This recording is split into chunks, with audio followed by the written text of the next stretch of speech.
Political science theory, the concept of the ideal citizenship.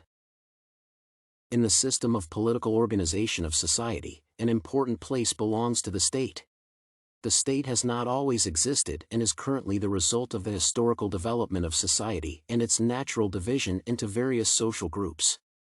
It is also the result of the progressive development of productive forces, accompanied by the distribution of many types of labor and the formation of the institution of property. The concept of the state has also changed in the development process of society.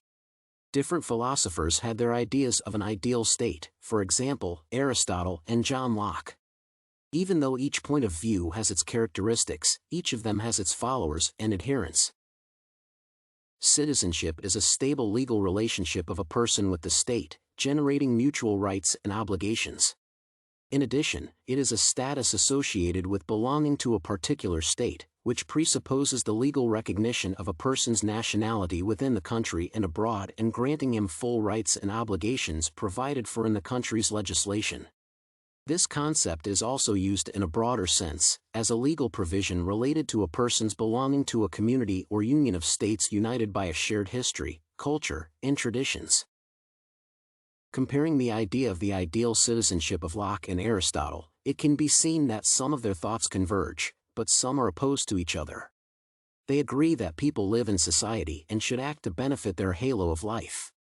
Aristotle identified three main layers of citizens: the very wealthy, the extremely poor, and the average, standing between those and others. Aristotle was quite antagonistic towards the first two social groups. The state and citizenship arise only when communication is created for a good life between families and genera, for the sake of a perfect life. Locke also meant that in the natural state, all people are equal. It can be seen that those politicians both insist that ideal citizenship is possible only when people are similar in their position in society.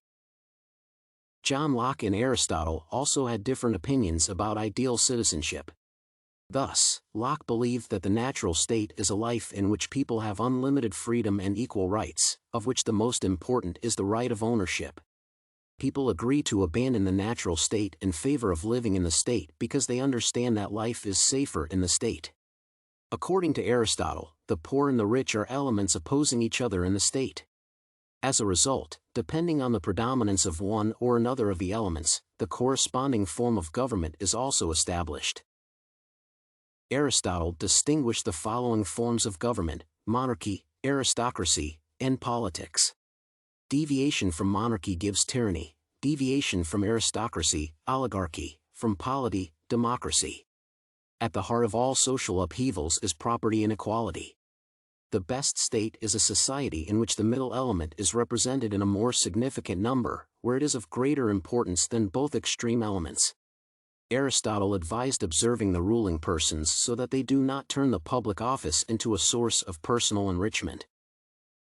For Aristotle, civil prosperity consists of a state in which people live and is a combination of two ideal forms, such as aristocracy and democracy. That is the power of all groups of rich and poor and people with average incomes in equal numbers. For Locke, the ideal citizenship was one that did not expose human rights to property, freedom, and natural rights that are not regulated by one person. In the representation of ideals, the opinions of politicians also differ, but still, both views have the right to exist. The ideals of citizenship defined by Locke most correspond to modern ones, and therefore, it can be concluded that his opinion is more convincing than what Aristotle proposed.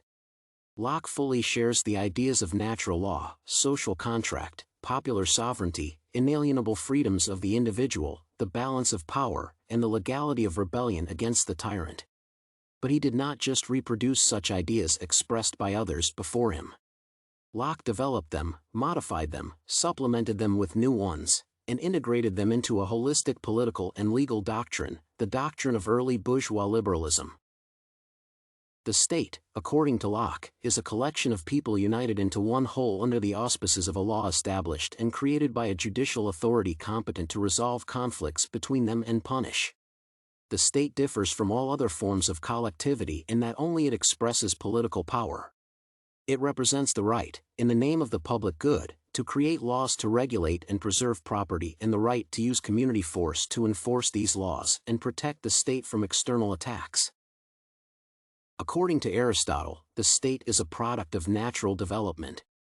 He defined the state as the communication of people like each other for the sake of achieving the best possible life. He perceives the state as a whole organism based on human communication and grows out of this communication. At the beginning of the chain, he puts a family, and the family gradually grows into a village, which, in turn, eventually becomes a state. His model of ideal citizenship should be based on the middle class, and power should be divided between different social groups. To create a stable middle class, part of the land and the enslaved whole people should belong to people, and citizens should privately own the other piece. Citizens should give surplus products to the needy. In conclusion, the idea of the existence of a middle class belongs to Aristotle. Even though he called the middle class the central element, he meant a layer of not poor and not rich people who value their position and independence and keep society from social upheavals. The ideals of the middle element also gave rise to the tasks of the legislative power. It had to preserve peace and give citizens leisure. The state is, according to John Locke, a collection of people united into one whole under the auspices of a general law established by them and created a judicial instance competent to settle conflicts between them and punish criminals. Undoubtedly, other theories about ideal citizenship also have their adherents and opponents.